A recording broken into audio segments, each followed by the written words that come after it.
The Mortal Storm, 1940, MGM. It begins with snow falling on a quiet alpine village. At first glance, The Mortal Storm seems like just another family drama set against a European backdrop. But when it premiered in the year 1940, it carried a message so bold that it was banned across Nazi-controlled territories. Long before America officially entered the Second World War, Hollywood dared to take a stand. And this forgotten masterpiece was one of the first films to speak directly against Adolf Hitler's rise. At its heart, the story follows Professor Victor Roth, played with gentle dignity by Frank Morgan, who many audiences still remembered as the wizard in The Wizard of Oz. The film's emotional weight, however, is carried by Margaret Sullivan as Roth's devoted daughter and James Stewart as her idealistic love interest. Their world unravels when the Nazi Party's influence begins tearing apart families, friendships, and the moral fabric of their town. For audiences in 1940, the subject matter was daring.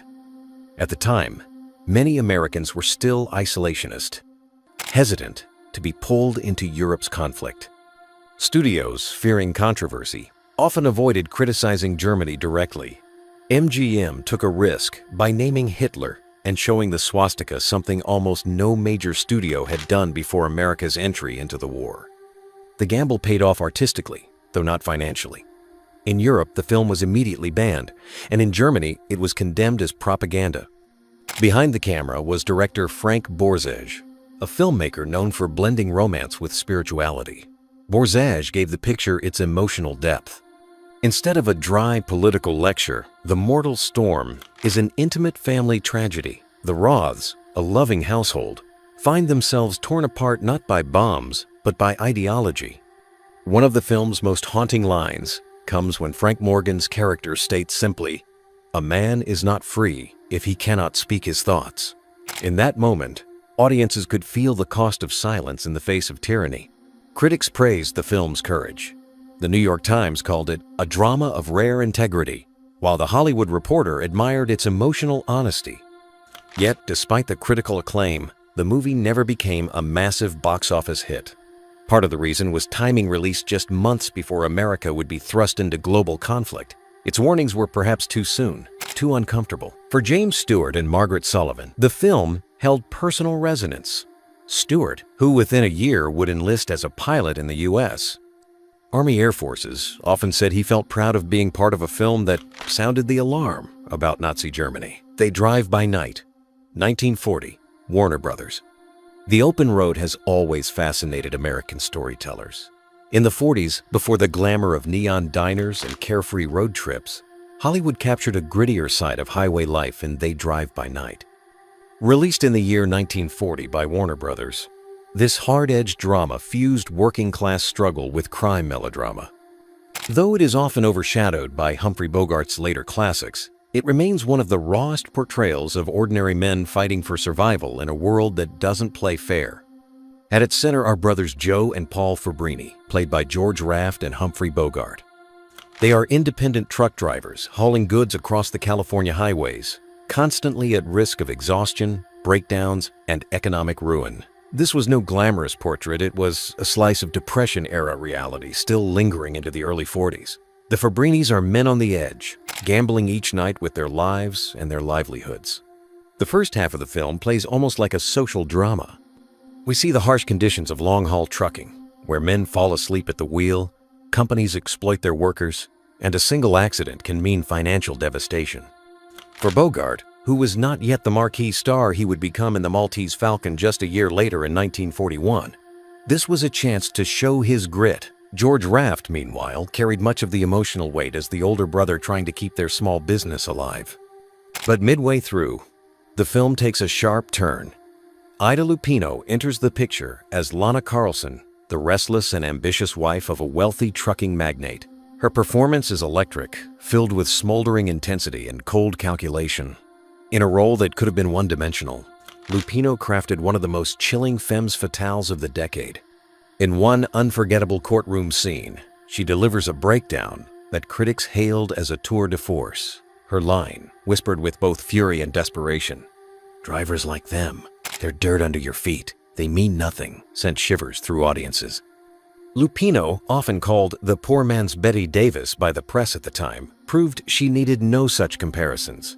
In many ways, she stole the film right out from under Raft and Bogart. Warner Brothers noticed within a year she was being groomed as one of the studio's most important dramatic actresses. Later, she would go on to make history as one of the very few female directors in Hollywood during the 1950s, paving the way for women behind the camera. For audiences in 1940, They Drive By Night was more than a thriller. It tapped into the anxiety of a nation just emerging from the Great Depression, uncertain about the wars brewing overseas. The sight of hardworking men exploited by corporations and destroyed by circumstance resonated deeply. While the second half's melodrama sometimes divided critics, most agreed that it gave the picture a punch audiences wouldn't forget. The Los Angeles Times praised Lupino's performance as mesmerizing, while Variety noted that the film carried a ring of harsh truth beneath its dramatics. Humphrey Bogart, reflecting years later, acknowledged that though it wasn't his breakthrough, the film gave him a chance to prove he could play more than gangsters. The Letter, 1940, Warner Brothers. It begins with a gunshot under a moonlit veranda. A man stumbles out into the night, only to collapse as a woman stands above him, pistol still in hand. This chilling opening was unlike anything audiences had seen in the early 1940s. The film was The Letter, released in the year 1940 by Warner Brothers, and at its center was Bette Davis in one of her most commanding, enigmatic roles. Though remembered by devoted cinephiles, it is often overlooked in discussions of the decade's greatest films. Yet it remains a textbook example of noir psychology, moral ambiguity, and the destructive force of suppressed desire. The story, adapted from Somerset Maugham's stage play, revolves around Leslie Crosby, the seemingly refined wife of a British colonial planter in Malaya. When she shoots a man named Jeffrey Hammond, claiming self-defense, her explanation appears airtight. But as the investigation deepens, a letter surfaces written in Leslie's own hand suggesting she may not be the innocent woman she claims to be. That single letter becomes the trap around which the entire drama spirals. Bette Davis was no stranger to playing morally complex women. By 1940, she had already won 2 Academy Awards and was the reigning queen of Warner Brothers. But the letter showcased her ability to fuse icy control with flashes of vulnerability. In one unforgettable scene, she maintains her composure as her lawyer reads the incriminating evidence, her face barely betraying emotion. Yet behind her eyes, audiences could sense a storm of guilt, fear, and perhaps even longing. Director William Wyler, known for his meticulous craftsmanship, brought a painterly quality to the film. He often used long takes, allowing Davis to command the screen without interruption. The interplay of shadow and light, inspired by the techniques of German Expressionism, gave the colonial setting an air of menace. Critics praised Wyler's restraint. Rather than sensationalizing the scandal, he let the story unfold with a slow, suffocating inevitability. The supporting cast added further depth. James Stevenson, as the conflicted lawyer Howard Joyce, brought quiet integrity to his role. Gail Sondergaard, in a brief but haunting appearance as Hammond's Eurasian widow, gave the film its most startling moment, wordlessly demanding retribution as she presents the fatal letter. Sondergaard's presence carried political weight. Hollywood at the time rarely depicted interracial relationships with such frankness, and the production code forced the studio to soften certain elements. Still, the atmosphere of cultural tension remains palpable. When The Letter premiered in the summer of 1940, it was both a commercial and critical success. The New York Times hailed Davis as mesmerizing in her control, while Variety praised the picture's unflinching portrayal of human weakness. It went on to earn 7 Academy Award nominations, including Best Picture, Best Actress, and Best Director. Yet it won none. The Talk of the Town, 1942 Columbia. It begins not with laughter, but with a man on the run. Leopold Dilg, accused of arson and murder, escapes from jail and hides in the attic of a school teacher's house. From this tense setup, audiences in the year 1942 might have expected a straightforward thriller. Instead, Columbia Pictures gave them something far richer. The Talk of the Town, a film that blended screwball comedy, courtroom drama, romance, and political reflection into one unforgettable package. Directed by George Stevens, who would later be known for epics like Shane and Giant. This film carried a lighter but no less meaningful touch. Cary Grant played Leopold, the fugitive with both charm and conviction. Jean Arthur portrayed Nora Shelley, the spirited teacher who reluctantly agrees to shelter him. And Ronald Colman appeared as Professor Michael Lightcap, a constitutional scholar who rents Nora's home for a quiet summer retreat. Their uneasy triangle, one man hiding from the law, another trying to uphold it, and a woman caught in the middle became the film's central spark. At first glance, it seemed like classic comedy. The dignified professor suddenly finds himself living above a secret fugitive, while Nora juggles the chaos of keeping them apart. Grant brought his usual wit and quick timing, while Arthur infused Nora with warmth and determination. Yet beneath the laughter, the film explored weighty questions about justice, truth, and democracy. This was no accident. In 1942, America was deeply entrenched in the Second World War, and studios were under pressure to produce films that spoke to national values. The talk of the town used humor as a shield, but its core message was serious. When Coleman's professor begins to question whether laws are always just, the film asks the audience to think about liberty in times of crisis. Can a man be condemned by prejudice and mob mentality? Does democracy mean anything if it cannot protect the innocent? These questions resonated strongly with a country sending its young men into battle for freedom abroad. Jean Arthur was especially praised for her role. Known as the Queen of Screwball Comedy, she gave Nora a fiery independence. Critics admired how she balanced charm with moral clarity. Cary Grant, meanwhile, offered something different from his usual romantic persona, a rougher edge that hinted at social anger beneath the character's easy smile.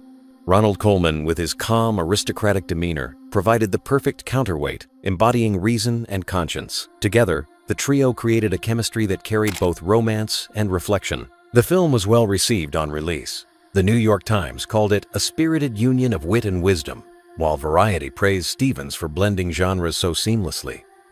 It earned 7 Academy Award nominations, including Best Picture. Although it did not win, its reputation among critics remained strong. Decades later, historians would note that it reflected Hollywood's growing willingness to address political themes through entertainment, softening the message with humor so it could reach a wider audience. For George Stevens, the picture also marked a turning point. Random Harvest, 1942, MGM. In the middle of a rain-swept English village, a man with no memory wanders into a new life. That premise gave Random Harvest, released in the year 1942, by Metro-Goldwyn-Mayer, its haunting power. Adapted from James Hilton's best-selling novel, the film starred Ronald Colman and Greer Garson in a story that combined romance, war trauma, and the fragility of memory. Though overshadowed by the era's more celebrated classics, this deeply emotional film remains one of the decade's most moving hidden treasures. The film begins at the end of the First World War. Ronald Colman plays Charles Rainier, a shell-shocked soldier left with amnesia after suffering a head injury in battle. With no knowledge of his past, he drifts into the English countryside, where he meets Paula, played with luminous warmth by Greer Garson. She sees beyond his broken memory and offers him love, stability, and hope. For a time, they build a quiet life together, but fate intervenes. A sudden accident restores Charles's memory of his former life, but erases all recollection of Paula and the time they shared. He returns to his wealthy family estate, resuming his role as heir, and later entering public life as a respected businessman. Paula, heartbroken but steadfast, re-enters his life under another guise, serving as his secretary while he struggles with the fragments of his identity. The story's central tension lies in whether Charles will ever recover the memory of their love, or whether Paula's devotion will remain forever unknown to him. Greer Garson was at the height of her fame in 1942. That same year, she also starred in Mrs. Miniver, the patriotic drama that earned her the Academy Award for Best Actress and became a cultural touchstone of the war effort. Yet many critics believed her performance in Random Harvest was her most touching. She imbued Paula with grace, patience, and emotional depth, the embodiment of quiet sacrifice. Ronald Colman, already revered for his distinguished voice and elegant demeanor, brought a tragic nobility to Charles. His portrayal of a man caught between two cells resonated with audiences still reckoning with the wounds of war. The film was directed by Mervyn LeRoy, who had earlier guided hits like Little Caesar and Waterloo Bridge. With Random Harvest, he created an atmosphere of both intimacy and grandeur. The sets were lavish, the cinematography soft and romantic, yet the heart of the film lay in its silences, the way Garson gazed at Coleman, waiting for recognition that never came. LeRoy later remarked that he considered the film one of his finest achievements, precisely because it touched audiences so deeply. On release, Random Harvest was a commercial success, though some critics accused it of being too sentimental. The New York Times acknowledged its melodrama, but admitted that even the hardest hearts will find themselves caught up in its spell. Audiences responded with tears. The film became a favorite among servicemen and their families, many of whom understood the pain of separation and the fragility of memory during wartime.